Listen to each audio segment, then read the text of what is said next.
Had some technical difficulties. The video was glitching. My cat was doing something on the counter, all of that stuff. But anyway, I'm redoing this because I want to do everything that I do in excellence. And this is the Kaizen way, the Kaizen moment. And we're talking about the compound word Kaizen. It's a Japanese word for continuous improvement. And it's a compound word consisting of Kai, K-A-I, which means change, and Zen, Z-E-N, which means good. In other words, change is good. And it's the little changes that will yield the big results in your life. I'm here to tell you that it is working for me and it will work for you. And that being said, today we're talking about alignment. Because one of the things that we have to do in order to see manifestation happen is we have to align our life with what we're trying to manifest. We're trying to line up our thoughts and our existence, our current existence. And understand this, that your current existence really is what you're thinking, because what we're doing is we're bringing our what is in our consciousness into reality. And so we have to think about it as the current reality, but there are circumstances and situations that we have to deal with.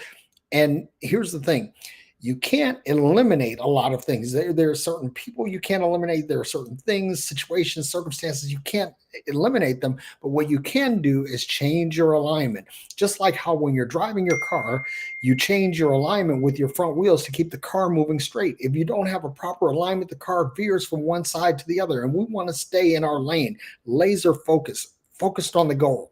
So what do we do to align ourselves? Well, one of the things that I do, or I have done when I would get frustrated, is I bury my face in my hands and I say, oh, here we go.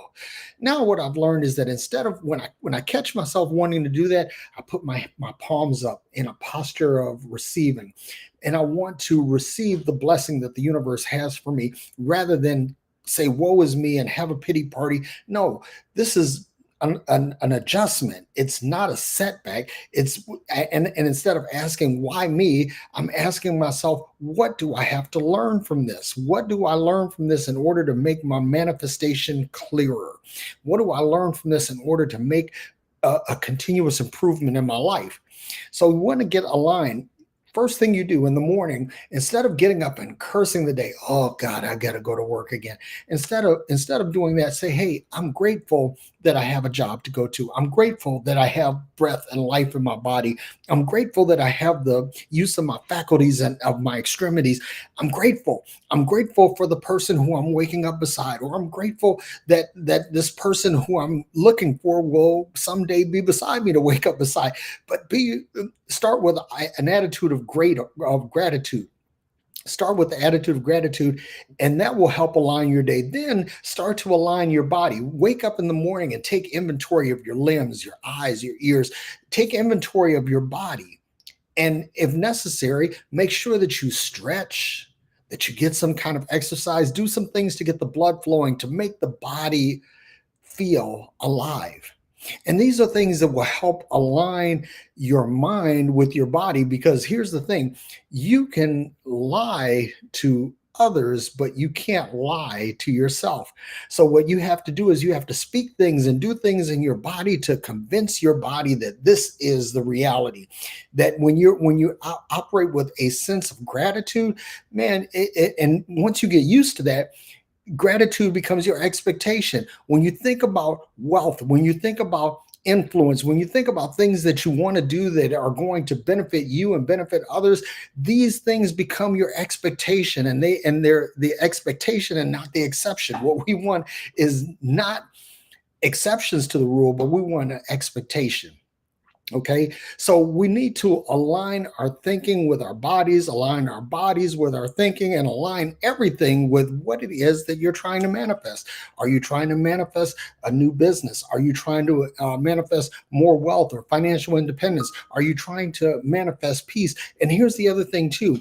Think about the things that you think would make you happy, and then start convincing yourself that this is how I feel. Change. You have complete control over your emotions. You don't have control over the situations and circumstances that influence your emotions, but you have complete control over how you react to them. So instead of reacting negatively, react positively. When you have to pay a bill, say, I'm grateful that I'm able to pay this bill, or I'm grateful that the resources are coming that will help me to pay these bills or to retire these bills. Start changing your thinking. This changes your alignment with the universe. And once you get aligned, here's the thing: the universe doesn't honor hoping and wishing. What the universe honors is expectation. When you have confidence, things come to you. When you have confidence, people trust you. When you have confidence, people feel secure with you. And watch this: not just people, but situations, circumstances, things, money, they all begin to feel secure with you. And whenever someone is secure with you, they're not going to leave you. When people feel secure, when they're absolutely convinced, persuaded that you have your their best interests at heart, and that goes for money, circumstances, and things. When you operate in confidence, operate in expectation, it changes everything. So that's what I wanted to tell you. And I've gone a little bit long because this alignment is really, really important. And I hope that you guys get it. If you want to learn more about me and what I do, go check out my books on Amazon.com. Check out The Martial Leader and check out Meta Speech. And then I've got a couple of more books coming next year. And I'm excited. I'm really looking forward to helping you manifest what it is that's in your heart and in your mind. And remember that when you're doing this, always think about others. Always keep others in your plan, your family members, your loved ones, the community, just people at large, because what you're trying to do is you're trying to create a situation, a blessing for yourself that can be shared with others. And that is the true meaning of success, not just succeeding for yourself. And that's what I want to do. I want to succeed, but I want to see you succeed as well. So until next time, I hope all the best for you. Well, now I'm not, see, look, there I go. You got to change your thinking. I expect the best for you as I expect the best for me. So I expect to see you tomorrow. Have a great one. Love you.